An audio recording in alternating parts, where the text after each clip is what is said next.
ആര് നിന്നാലും ജയിക്കുമെന്ന നിലയിൽ കോൺഗ്രസ് പാർട്ടി തൂത്തുവാരിയ ഈ പാർലമെന്റ് ഇലക്ഷനിൽ കേരളത്തിൽ നിന്നും പരാജയപ്പെട്ടത് കെ മുരളീധരൻ എന്ന സീനിയർ നേതാവ് മാത്രം. സുരേഷ് ഗോപിയുടെ വ്യക്തിപ്രഭാവം എന്നൊക്കെ പറഞ്ഞാലും മൂന്നാം സ്ഥാനത്തേക്ക് മുരളീധരൻ തള്ളപ്പെട്ടത് പാളയത്തിലെ പട തന്നെയാണ്. അല്ലെങ്കിൽ കൂടെ നിന്ന് കുതികാല് വെട്ടിയ കോൺഗ്രസ് നേതൃത്വമാണ്, അണികളാണ് എന്ന കാര്യത്തിൽ ഒരു സംശയവുമില്ല. ഇലക്ഷൻ പ്രചരണത്തിന്റെ തുടക്കത്തിൽ നടന്ന റോഡ് ഷോയിൽ തന്റെ സ്വന്തം ടവലെടുത്ത് മുരളിയുടെ വിയർപ്പ് തുടച്ചു കൊടുക്കുന്ന TN പ്രതാപചന്ദ്രനെ കണ്ടപ്പോഴേ മുരളിച്ചേട്ടന് മനസ്സിലാകേണ്ടതായിരുന്നു പണി പാലും വെള്ളത്തിൽ വരുന്നുണ്ടെന്ന്.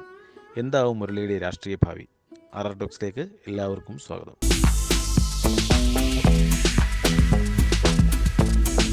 കേരളം വിട്ട് വേറെ എങ്ങും മത്സരിക്കാൻ യാതൊരു താല്പര്യവുമില്ലാതിരുന്ന രാഹുൽ ഗാന്ധിയെ ഇന്ത്യ മുന്നണിയും കോൺഗ്രസ് നേതൃത്വവും വളരെ നിർബന്ധിച്ചാണ് റായ്ബറേലിയിൽ മത്സരിപ്പിച്ചത്.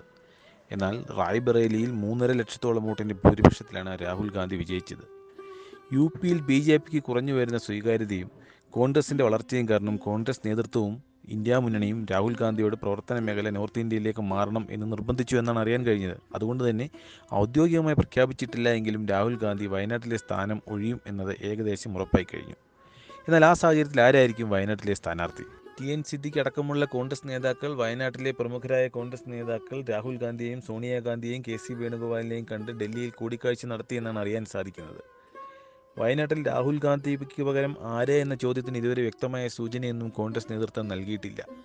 എന്നാൽ കോൺഗ്രസിലെ ഒരു വിഭാഗം ശക്തമായി ആവശ്യപ്പെടുന്നുമുണ്ട് കെ മുരളീധരനെ വയനാട്ടിൽ നിർത്തി മത്സരിപ്പിക്കണമെന്ന്. കാരണം കോൺഗ്രസിൻ്റെ ഷുവർ സീറ്റായ വയനാട്ടിൽ നിന്നാൽ മുരളീധരൻ ജയിക്കുമെന്ന കാര്യത്തിൽ ഉറപ്പാണ്. 100% ജയിക്കുമെന്ന് ഉറപ്പുണ്ടായിരുന്ന തൻ്റെ വടകരയിലെ സീറ്റ് ഒഴിവാക്കി കോൺഗ്രസ് നേതൃത്വത്തിൻ്റെ നിർദ്ദേശം മാനിച്ച് തൃശ്ശൂർ മത്സരിച്ച മുരളീധരന് 8ൻ്റെ പണിയാണ് തൃശ്ശൂർ ലഭിച്ചിരിക്കുന്നത്.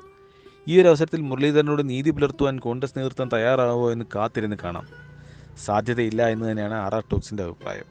അടുത്ത നിയമസഭാ ഇലക്ഷന് മുമ്പായി മുരളീധരനെ രാജ്യസഭയിലോ ലോക്സഭയിലോ ജയിപ്പിച്ച് കേന്ദ്രത്തിലേക്ക് വിട്ടില്ലെങ്കിൽ കേരളത്തിൽ മുരളീധരൻ കോൺഗ്രസിന് തന്നെ ഒരു തലവേദനയാകും എന്ന് ചിന്തിക്കുന്ന ഒരു വിഭാഗം കോൺഗ്രസ് നേതാക്കളുമുണ്ട് എന്നാണ് അറിയാൻ കഴിഞ്ഞത്. ഈ സാഹചര്യത്തിൽ കോൺഗ്രസ് സീറ്റ്, വയനാട്ടിലെ സീറ്റ് മുരളീധരന് കൊടുക്കുമോ എന്ന് കാത്തിരുന്ന് കാണേണ്ടിയിരിക്കുന്നു. എന്തായാലും തൃശ്ശൂരിൽ മുരളീധരനോട് കോൺഗ്രസ് പാർട്ടി കാണിച്ചത് കടുത്ത അനീതിയാണ്. മുരളീധരൻ്റെ ഈ ദയനീയ പരാജയം സുരേഷ് ഗോപിയുടെ വ്യക്തിപ്രഭാവമൊന്നുമല്ല, മറിച്ച് കോൺഗ്രസ് പാർട്ടികൾ തന്നെ, കോൺഗ്രസ് അണികൾ തന്നെ തൃശ്ശൂരിൽ കൊടുത്ത പണിയാണെന്ന് നിസ്സംശയം പറയാം.